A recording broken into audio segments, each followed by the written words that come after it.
Now see guys, this character is creepy. Tina is. Not Lex. Tina. Okay, you got it? All right, we're going to move ahead. Sorry to slow you down.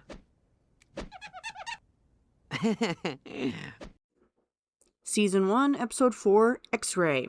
I just want to say right out of the gates, in this episode, and there's other episodes throughout the series like this, where there's a character who's like shape-shifting for one reason or another, or they switch bodies or something like that, and you've got an actor who's pretending to be a different character.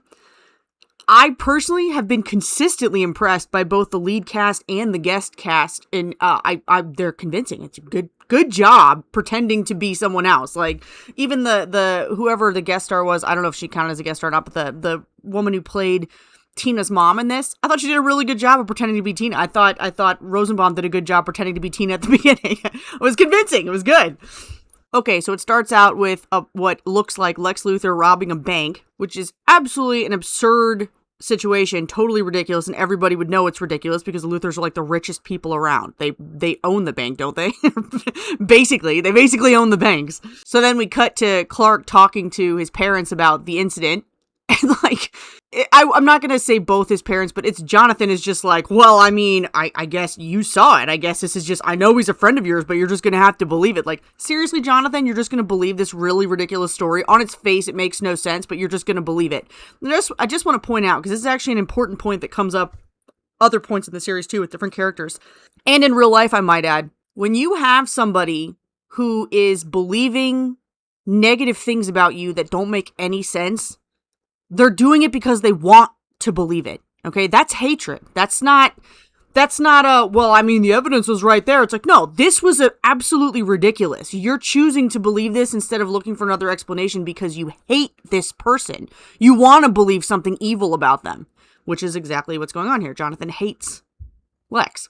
Okay, Clark gets his X-ray vision, spontaneously gives him a view of the girls' locker room, a temptation he happily consents to. He could have looked away. He doesn't. Particularly when he sees Lana in the locker room. He looks extra when he sees Lana because he totally loves her and respects her, right? Yeah, little perv. Demonstrating, by the way, that he does not actually love and respect her, because you wouldn't do that to somebody you loved and respected. That is objectively a lack of love and respect. Just like Jonathan making a choice to believe something evil about Lex is hatred. This is objectively an act of hatred, violating her dignity when you could have looked away and you didn't. Another mark against Clark, although I agree with Lex Luthor that a high school boyfriend is more of an obstacle than a husband, Clark still made out with Lana behind Whitney's back. It was Lana, it was actually Tina, but again, he chose that. He could have walked away, he could have said no, he didn't. I also want to point out, this is a contrast between Clark and Lex. Clark is so, like, horny and infatuated that even when Lana is acting weird, he seems like he's having trouble, like, it doesn't matter. As long as she's willing to kiss him, he doesn't care. He doesn't care that something seems off. He just goes for it. I thought it was kind of ironic, actually. So fake Lana, Tina, who's pretending to be Lana, is like, Clark, I think you're the only one who actually sees me for what I truly am. And Clark's just like, he loves hearing that from Lana so much. He doesn't stop to think about whether or not it's true or whether or not she's acting normal. And of course, the irony being, Clark obviously does not see the real Lana for who she truly is, because that's not who's in front of her. There is somebody who sees Lana for who she truly is, but it's not Clark. Okay, Lex fends off a blackmailer. He's demonstrating that although he's very hated and openly attacked by outsiders, he's not a pushover or a coward. I also love when the Nixon comes to pick up the money and Lex lands his threat about making Nixon disappear. Nixon's like, you're bluffing.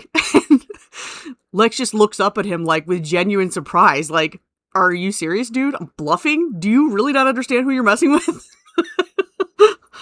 And I noticed Lex makes a comment about, he says something like, well, considering how rich my father is, you'd think he'd be able to make things disappear. Because Nixon was able to pull up his old files that were supposedly sealed. And then he communicates to Nixon, dude, when I make something disappear, when I do it, it stays buried. So if I make you disappear, you're gone. Which, of course, he's communicating then that he's more powerful than his father. He wants Nixon to understand, I'm scarier than my father is. Not less scary, I'm more scary. So he strong-arms Nixon into being his personal journalist at the Inquisitor, kill the bad stories about him, promote the good stories, and he strong-arms him into investigating the car crash. He shows him the crashed Porsche out in his warehouse, ?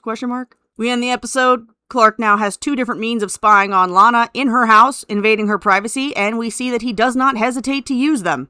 That's really about it for this episode.